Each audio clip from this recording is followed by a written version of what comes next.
Hello, everybody. Welcome to a very special first and last episode. That's right.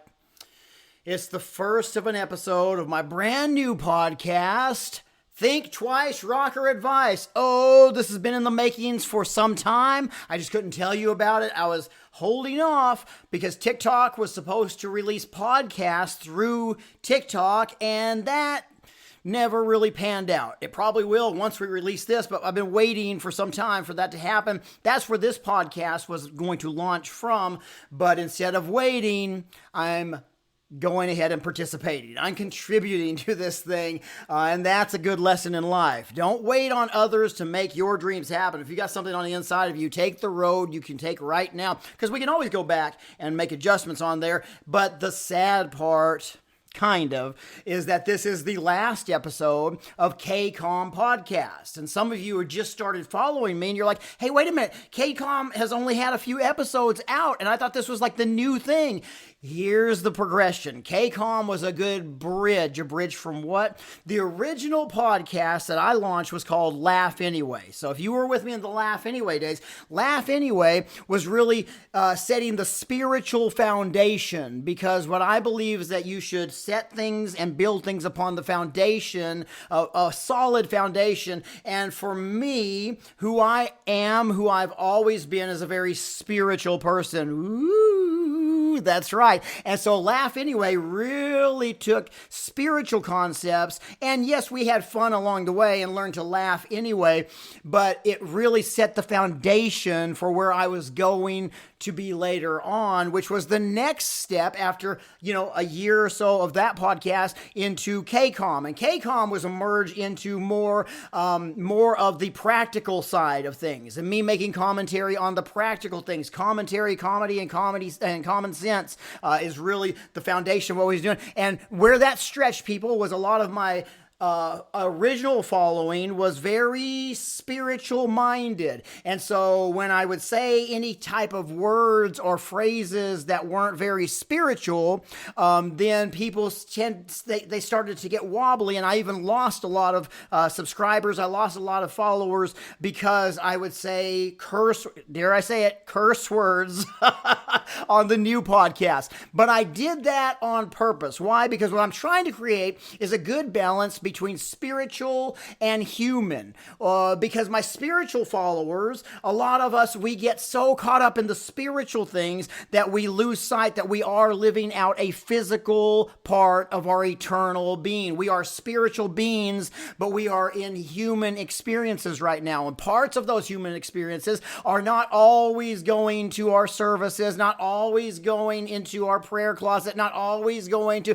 but they are actually include things like, I have gas. I am very, I'm worked up sexually right now. I am someone who is hungry. I love Mexican food. Those are human parts of this experience. And so what we tend to do a lot of times is we tend to over spiritualize everything. But the problem with that, gang, listen to me before you leave, all my spiritual following, before you leave, because it's not spiritual enough, understand that the spirit realm is where we're going to be always. We're never going to not be in the spirit realm. We are in the spirit realm right now, but we're being housed by these physical bodies, is what my theology I've come to understand about myself and my beliefs. You don't have to believe what I believe, but I'm certainly open to sharing what I believe. And what I believe is we are spiritual beings living out a human experience. And in this human experience, this is the only season in eternity that will ever get a chance to really, really embrace and experience the human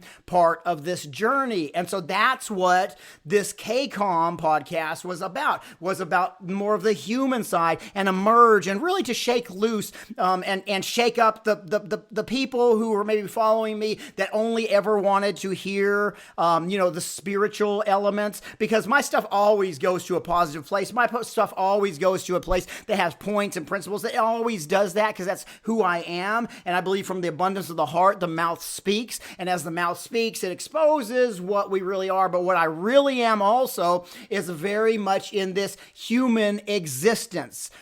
It would be ridiculous for us to assume that God didn't want us partaking in anything in the fleshly human realm. Why would he put us here if he didn't want us to experience here. And so I've lost people through divorce. I've lost people through me cussing. Shit, I lost someone right there. I've lost people through me dating certain people. I've lost people.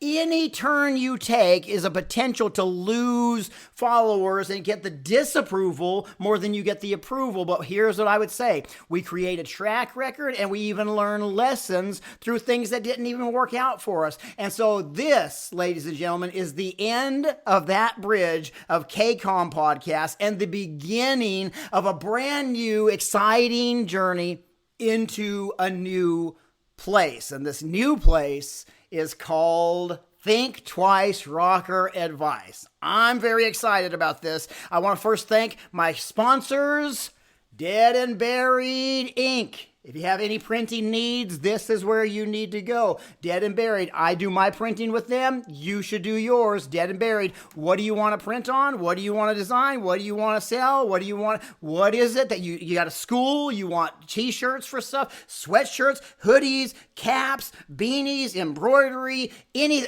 Christmas ornaments, anything you can think of. These guys will probably make it happen. They are incredible. So thank you, Dead and Buried, for handling all my printing needs. Speaking of printing needs, you may ask yourself, Elijah, is that you wearing your own shirt? A picture of yourself? And I know I'm breaking the rule, but I'm doing it on purpose today. The reason I'm wearing my merch that has my imagery is not because I'm Chris Angel.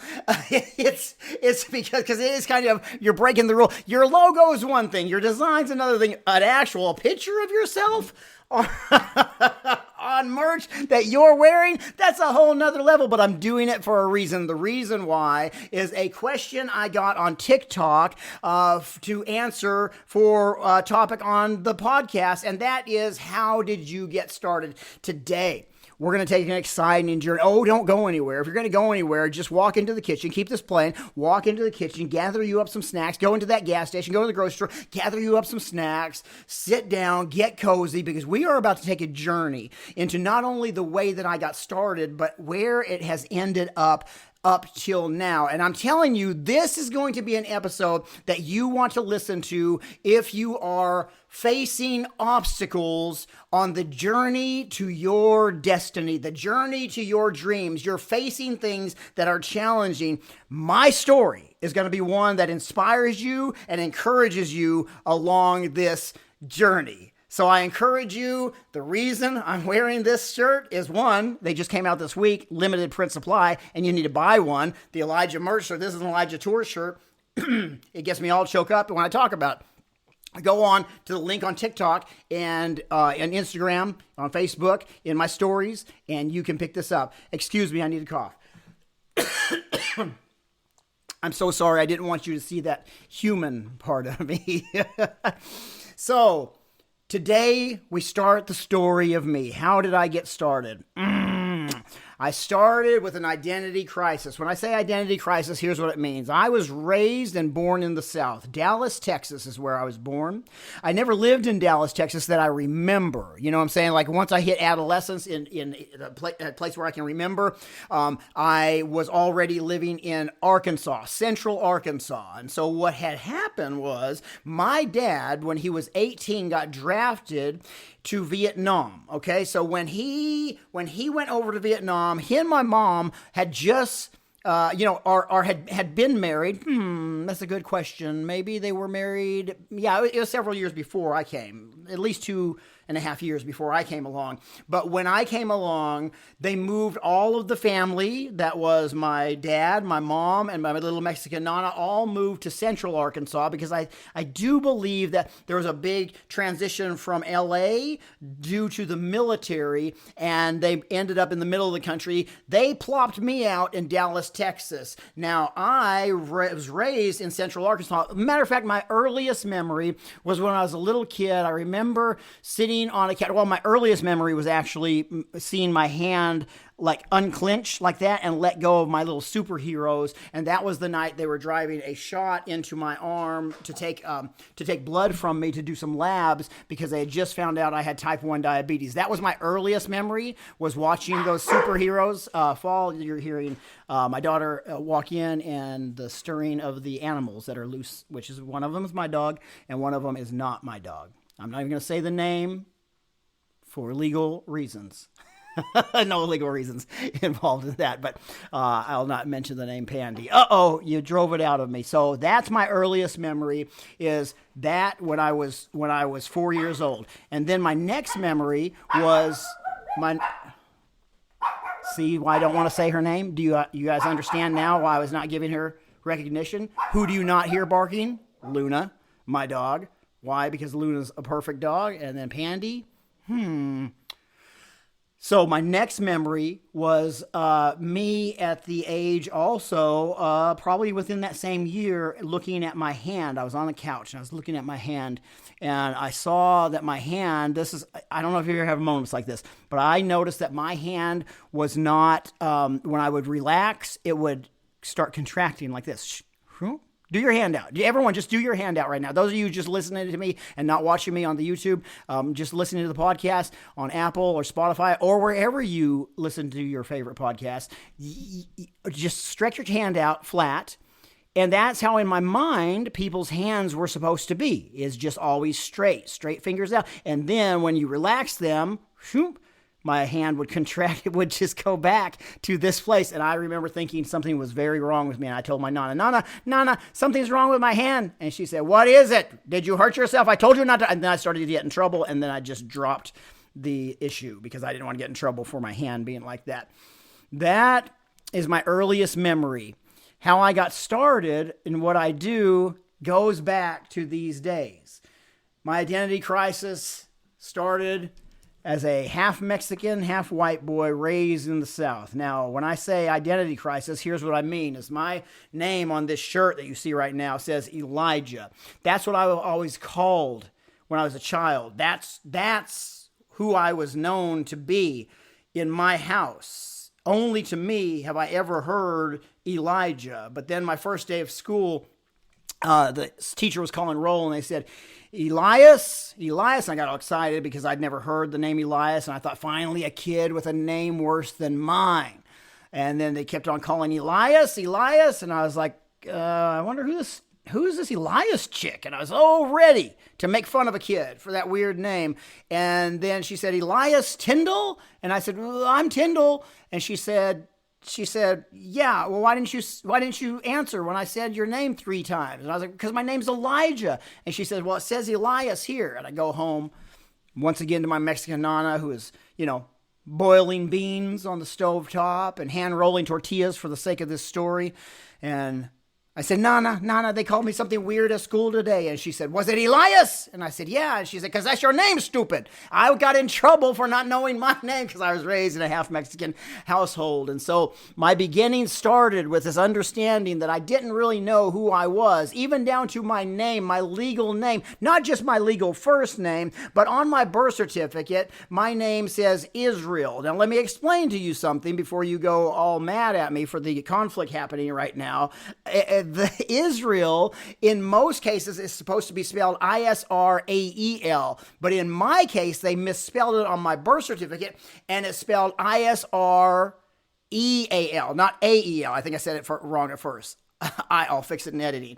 Israel is the way it's supposed to be spelled. Mine is Isreal, indicating Elias is real. That was my identity crisis starting from day one in my life. And I say day one, it was actually earlier, a little later than day one because I was born at home. Okay. And so I didn't get my birth certificate till later on. And then when I was little bitty, I remember so well this feeling of being so nervous and so scared. Why? Because I had a horrible stuttering habit.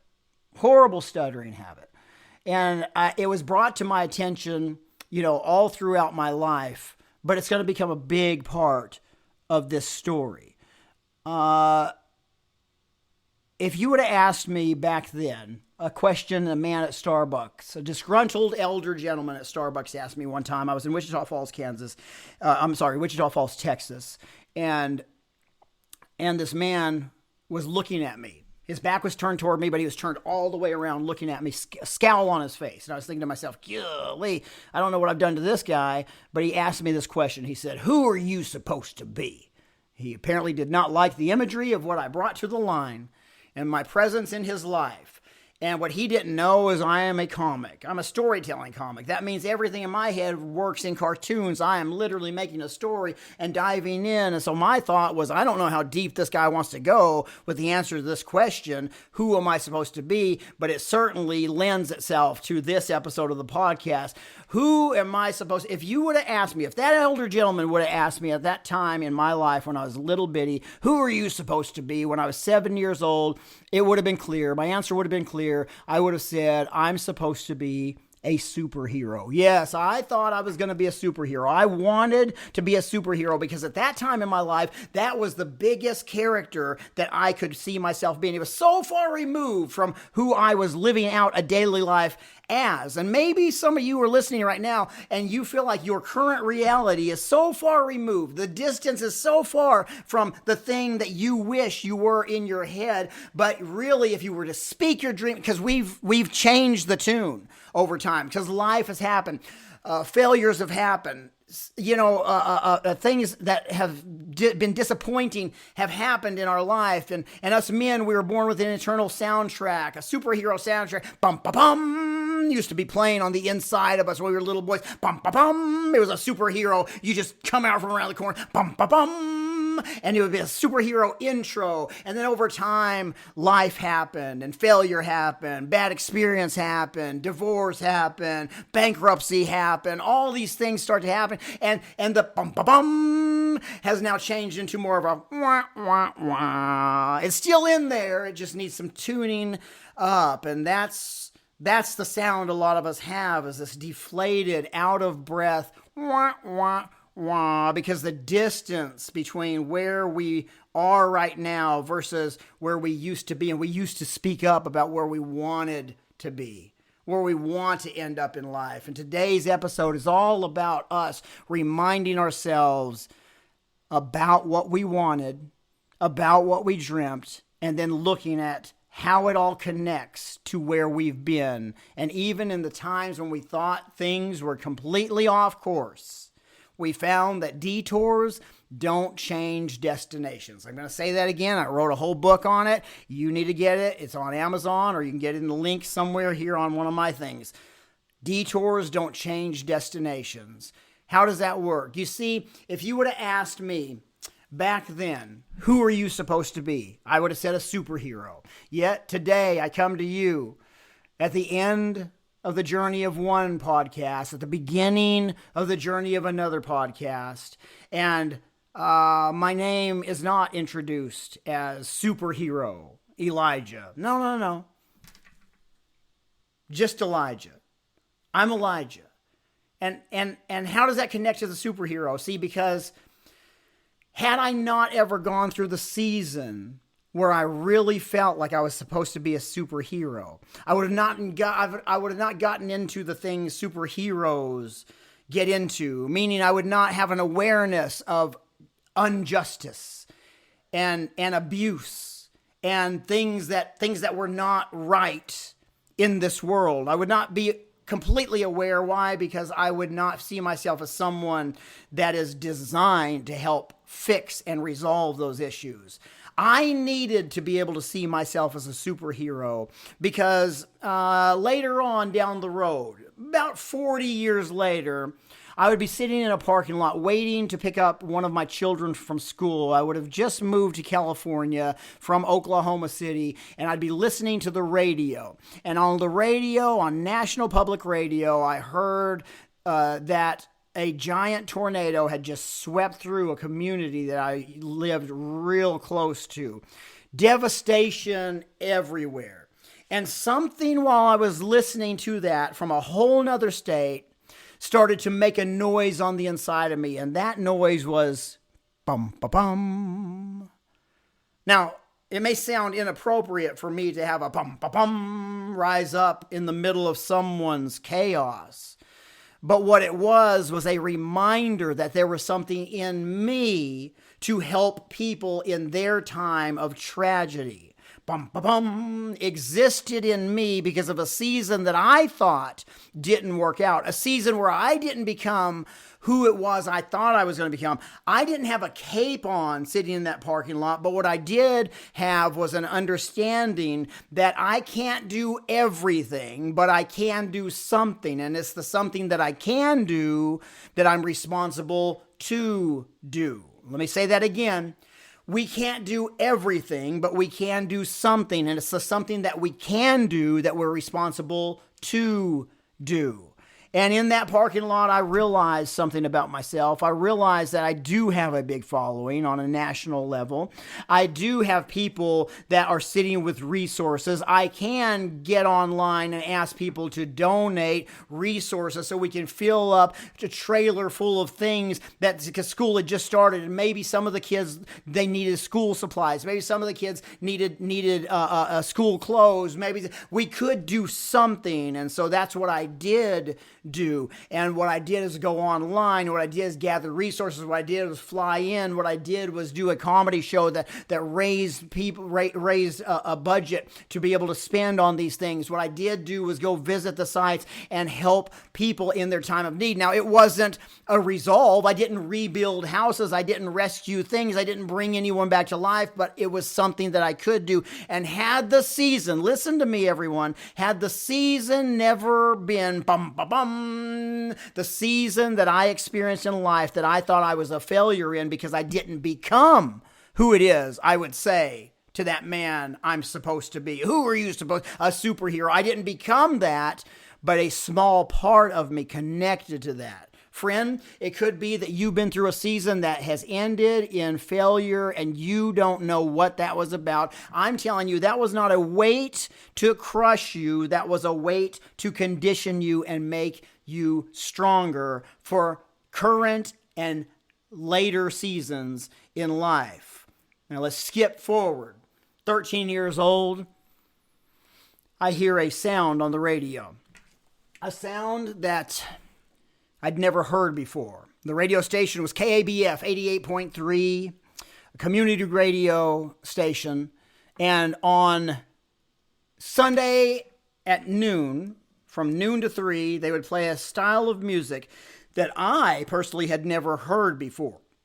It was the beginning of the popular phase of rap music. Now, I know some of you have never heard of rap music, but rap music back then is greatly different than rap music is today.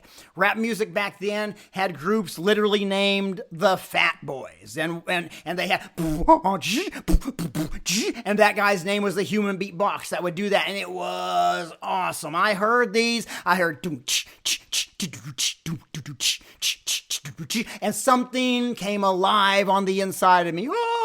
I could not believe what I was hearing. See, up to this time, I just wanted to be in a glam rock band. I wanted to be a rock and roll superstar, a rock star. I wanted to be a drummer in a rock and roll band. Now, I can't say that doesn't exist in me still, because the first episode of this podcast is Think Twice Rocker Advice, a way to think and rethink something from a rocker's perspective, and that's me. I will rock the foundation of the way that we think in life. But this new part was being birthed through exposure. Why do I say that? Because I always preach vision comes through exposure. You can't have a vision for yourself doing something or being something unless you are exposed to that at some point. And I was being exposed to rap music for the first time. And not only did I like the music, I thought to myself, this is what I'm going to do with my life. I Mableville Junior High, in the parking lot at lunch every day, I was involved in freestyle rap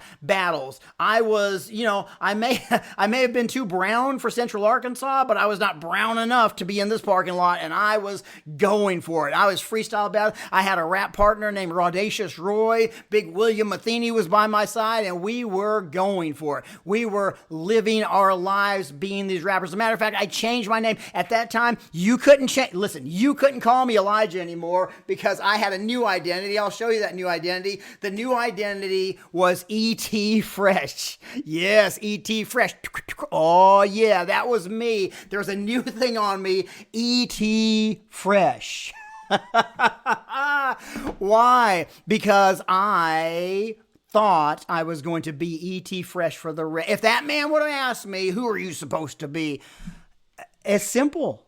Sir, can't you flash into the future and realize that I am E.T. Fresh? I am a rap extraordinaire that you're talking to right now. But nay, when I was introduced by myself, I was not introduced as Elias, my original name. I was not introduced as E.T. Fresh. I was not introduced as Superhero Elijah. I am not E.T. Fresh. Just Elijah. Just Elijah. Well, what's the difference? The difference is I thought I failed at this dream. I thought this part of me was not going to ever make a difference. But something happens during the E.T. Fresh days. The thing that happened was, remember I told you that I stuttered? I stuttered horribly when I was a little kid.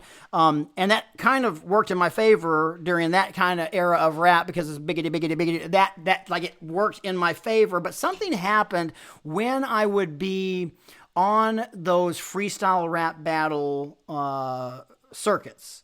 The thing that happened is that shy, stuttering kid that never wanted to be seen, that never wanted to be noticed, that was intimidated, something happened because if you know anything about freestyle rap battles, it's pretty much whoever can say the worst thing about the other person and make it rhyme, that's the person that wins. And so as people were spitting out these really funny things about me, really offensive things about me, I didn't go to a safe space.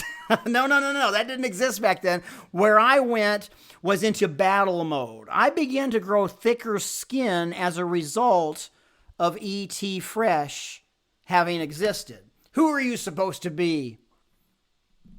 It looks like the superhero era that didn't work out for me was leading into this E.T. Fresh version of me who I thought didn't work out for me, and I would be feeling like a failure later on, but it wouldn't be a failed season. Nay. This E.T. Fresh needed to exist. You know why? I currently am trending on social media. On some of my sites, I post some things and they go viral.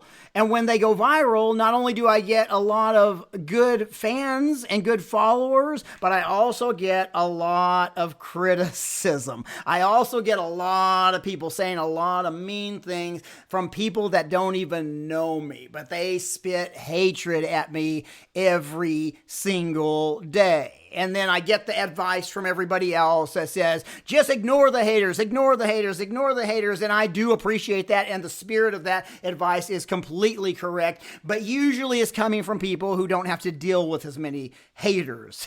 And if you're like me, a performer, a communicator, someone who gets up in front of people, I can look at 100 people that are enjoying my show. But if there's 101 people in the crowd and that one person is like that, I am obsessed with that one person. That's just the way it goes. Why is it that we spread more negative reviews than it is we spread positive reviews? We can go and eat somewhere and love it, but never say anything really about it until someone else talks about that place. But if we have a negative experience, our human nature is to just go online and start saying all the wrong things. We're drawn toward the negative. And so when these people pop up and say negative things, my nature is to draw and focus on that. And that is really that is really what they're trying to do. That is really what they're trying to engage. They're trying to get right into why, because there's a void and an absence and an insecurity in their own life. And so they're attaching to something bigger than them to criticize that when they could usually not. Have you ever noticed it's not real successful people that spend a lot of time criticizing, except for in politics, but that spend a lot of time criticizing other people who are succeeding? No. We all know what it takes to earn success, and we're all working on our own story, so we don't have time to be spreading negative energy into each other's story. But I would have thought that I wouldn't be able to handle all this, but I am easily able to look at those comments and press delete and press block. You know why? I make E.T. Fresh. That's why.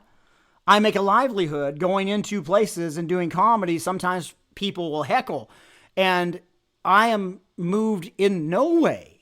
It phases me 0.0%. Why?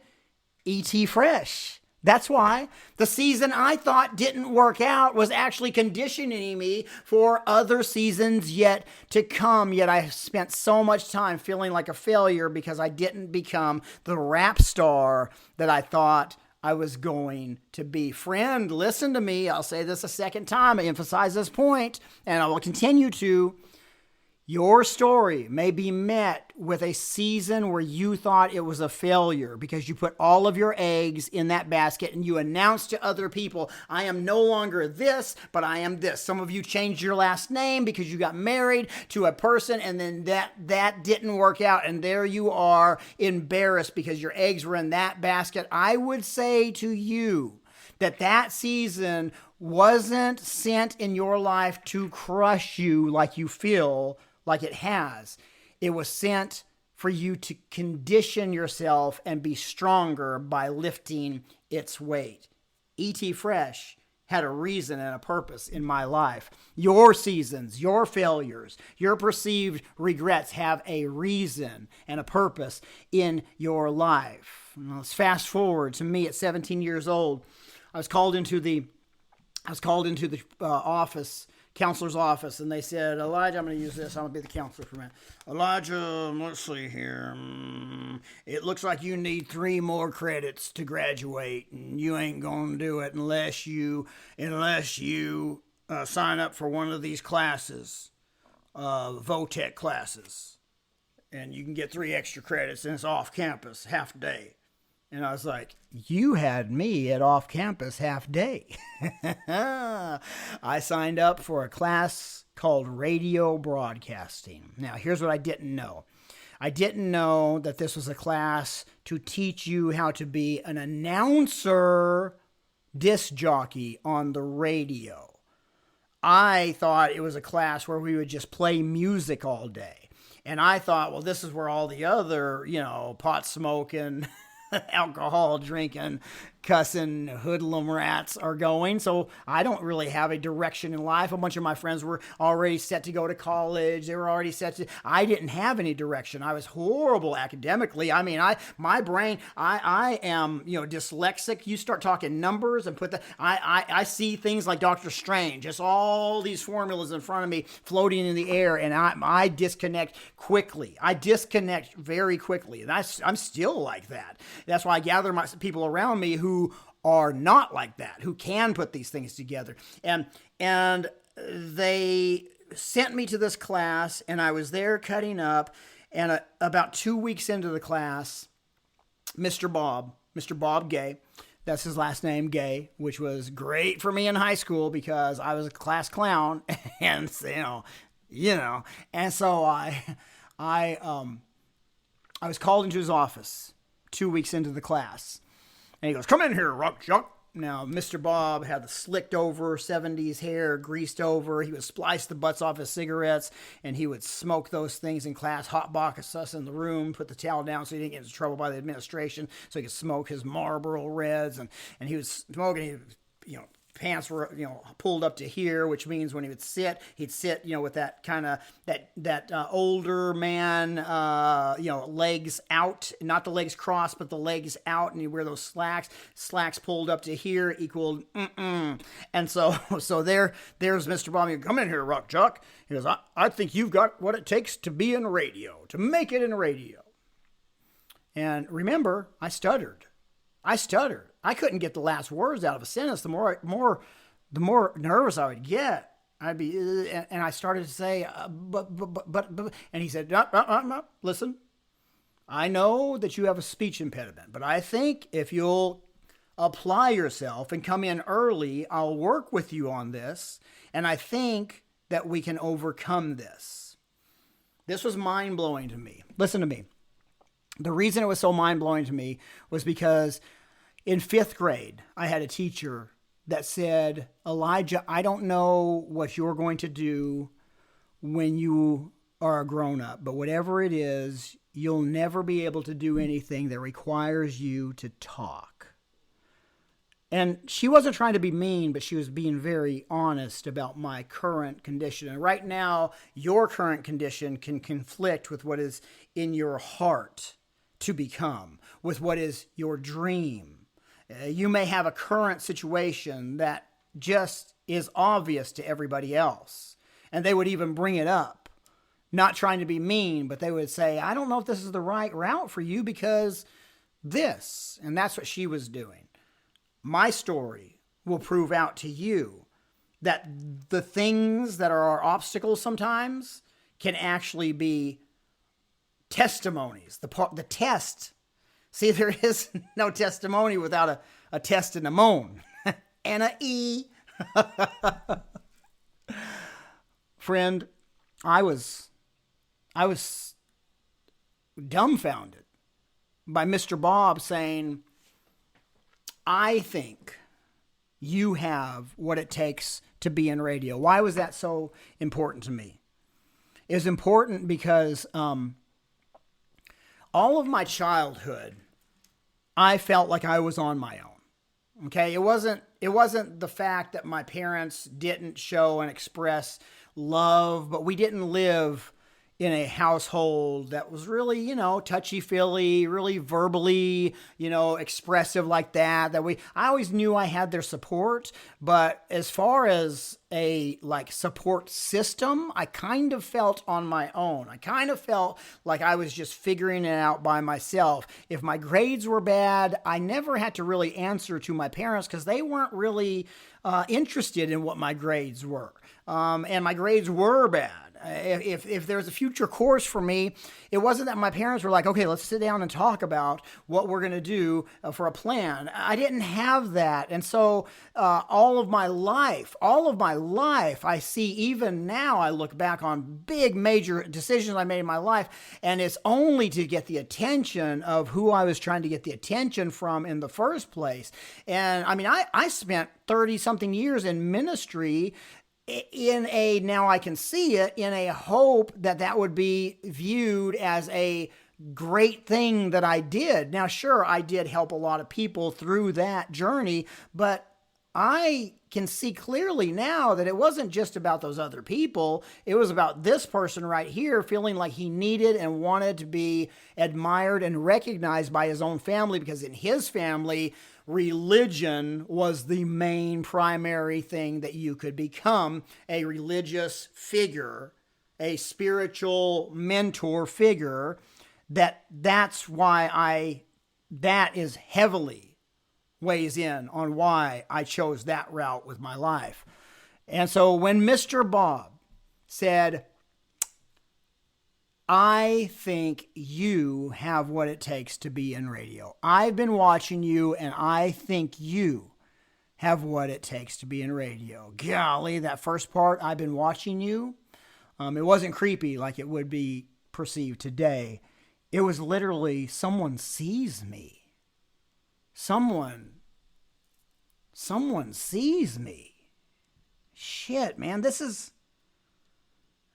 giant for me, for 17-year-old Elijah, who can't even get to the end of a sentence to be told someone sees me. And not only does he see me, but he sees me in his world. And in his world, he has an insight on what it takes to become successful in the thing that he is teaching people to do, and that is broadcasting.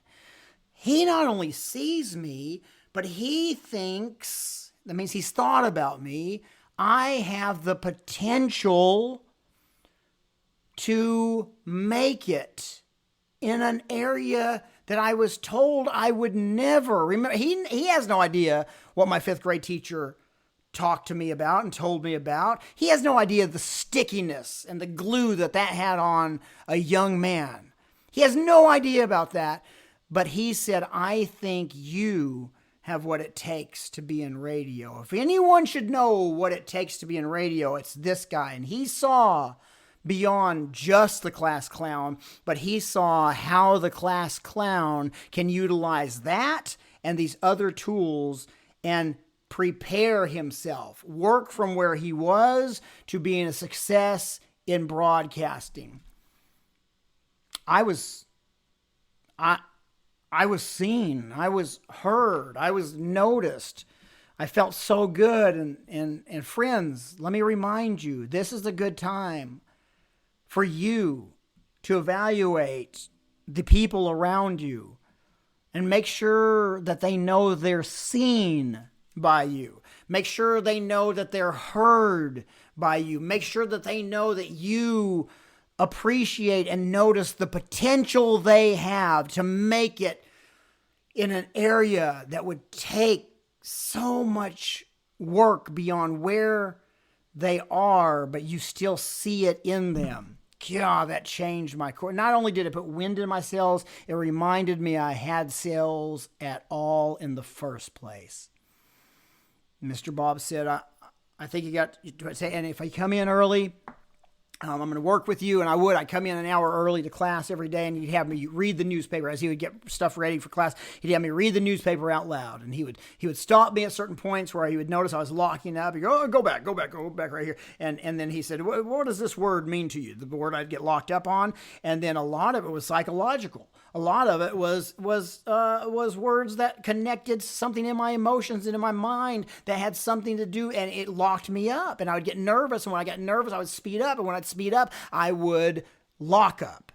And he showed me that about myself, and he was able to teach me exercises, and us do it together where he worked me through those things. And he said, I guarantee you, if you'll come in every day and let me work with you, I will promise you that I will get you an interview, not a job. He didn't have the authority to get me a job, but he did have access to see who was looking for people to work at radio stations, because they would come to him a lot of times because he ran a place that trained broadcasters. And so he told me about an interview, and he hooked it up for me, and I went to the interview for a gopher job. I mean, you're just going to go for people's coffee, go for people at the number one station in the number one market at that time. It was a top 40 station, which was perfect for me because they were playing all the hits, Belle Biv DeVoe, they're playing all the jams. They were playing the stuff. And I loved it. And I couldn't, I was working at Burger King. I couldn't believe. I was working at Pizza Hut. I couldn't believe when they said, yes, you got the job. And now I'm actually working at a radio station. The radio station's call letters back then was KKYK 103.7 on your dial. And I was so dumbfounded that I had this job. I couldn't believe it. I have a radio job. I have a radio job. And then about 2 weeks into my radio job there, just going and getting people sandwiches and stuff, the program director came up to me in the hallway and he said, hey, you go to that broadcasting school, right? And I said, yeah. He goes, can you run the board overnight tonight? And run the board means this, pressing the buttons. Just making sure there's no dead air. There's no emptiness in the air on your radio. You just press the buttons from song to song to song to commercial to song to song to song. That's what. And I was like, can I talk? And he said, no, you can't talk. Can't talk. I was like, okay. I was just happy to be. And overnight, midnight to 5 a.m. ran the board. The next night, he comes up to me the next day. He said, hey, can you run the board again tonight? And I was like, can I talk? He said, you can't talk. I was like, oh, okay. And so the third day in a row, can you run the board? The guy kept calling. He called in again. I was like, yes. Can I talk? He said, you can talk one time, but you have to have a radio name. And I was like, oh, okay. And he said, I like the word Walker. Walker's a hot word right now. This is before you could just use your own name. You know, the only one using their own name was like, you know, Howard Stern. And this was like, you know, that at that time you had to be Zany G. Joe in the morning, you know, that kind of deal like that. It was the morning zoo kind of radio. And so he said, I like the word Walker.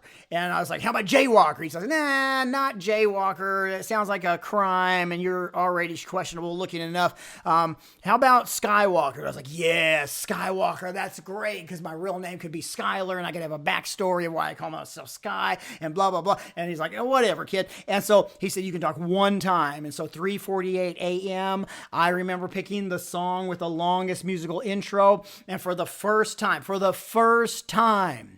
I clicked the on air button, the red button, and the on air sign lit up above the door, and outside the door, the red light was glowing. And I remember saying, FM 104 KKYK, your number one hit music station. Skywalker in with you all night long. Got a request? Call it in right now, 433-0107. Request line is open. Your number one hit music station, FM 104 KKYK.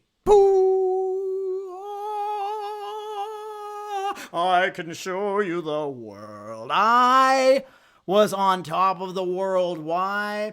Because Skywalker was alive. Who are you supposed to be? Remember the old man in the Starbucks? Who are you supposed to be for the first time in my life? For the first time in forever. I was no longer Elias. I was no longer Elijah. I was no longer superhero. I was no longer E.T. Fresh. I was Skywalker. And who am I supposed to be for the rest of my life? No, sir, no reason to even question it. Skywalker. But when I introduced myself at the beginning of this podcast, the last episode of KCOM and the first episode of Think Twice, Rocker Advice, I introduced myself as Elijah, not Skywalker. Why? Because Skywalker didn't actually work out for me long term. And I thought I was a failure in life because I was not a radio personality for the rest of my life. Elijah, I don't know what it is that you're going to do whenever you grow up, but you'll never be able to do anything that requires you to talk. That's what my 5th grade teacher said. My 12th grade teacher, Mr. Bob, said, I've been watching you, and I think you have what it takes to succeed in radio. I had succeeded in conditioning myself, preparing myself to become a public figure, a personality that is out in the public that everyone can see and everyone can hear. I no longer am Skywalker, but I'm not a failure because Skywalker doesn't exist. Skywalker only existed to prepare me for the future stages of who I would become.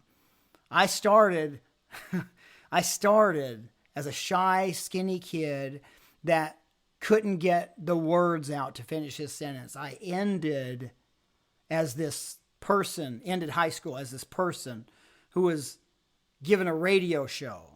See, because what I didn't tell you was they ended up giving me my own radio show because I gathered a following of weirdos in the middle of the night that kind of liked me. And then the program director said, hey, you know what? You're young. You're still in high school. What if we gave the afternoon drive show to you, the 3 to 5 p.m. before the big night guy comes in? What if we gave that to you, and then maybe we can gather teenagers to listen to another teenager who hosts his own radio show at the time that they're getting out of school? And it worked. I ended up with the number one show on that station at that time on the number one station in a great market. I had succeeded for a season in overcoming. I never would be able to talk for a living. And ever since then, I've only been in roles where I communicate in some form for a livelihood. You're listening to it right now. You're watching it right now. I am fulfilling this next stage of my journey. And so how I got started looking a lot different and sounding a lot different than I am right now. And I only say that because I think it'll be an encouragement to those of you who don't see how it is that the things that are on the inside of you could ever be reached by where you're starting and because of your failures along the way so far. I'm telling you, your failures were never meant to be something that would crush you, but they're only allowed in your life to be able to strengthen you and condition you to be stronger for the next seasons. What's the next season of my life? Well, it's exciting. You're looking at part of it right now. Think Twice, Rocker Advice, where I come on here and I share my candid thoughts, my uncensored thoughts, my unfiltered thoughts based off of 30 plus years of working with people in spiritual advisory and life coaching and personal failures, personal what I would perceive as regrets temporarily, and then they became things that I understand, I learn from, and lessons learned. I've got so much that I have to offer people in this next stage. The best stage, the most valuable I've ever been is right now, and I'm excited because where I started looked like it wasn't ever going to reach this place.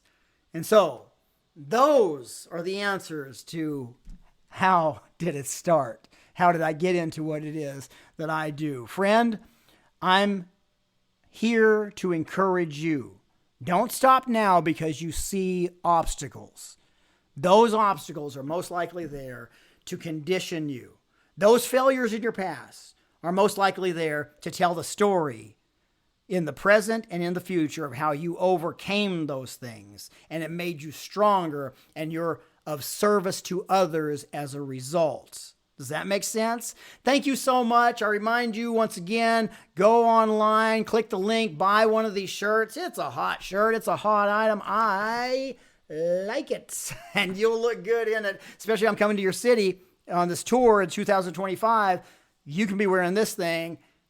It's gonna be great. I'll sign it up. We'll have a good old time. All right. I love you all. Thank you for everyone. Once again, thanks for to my sponsors, Dead and Buried Inc. Yep, Dead and Buried Inc. And you all have a great day. Peace. Bye.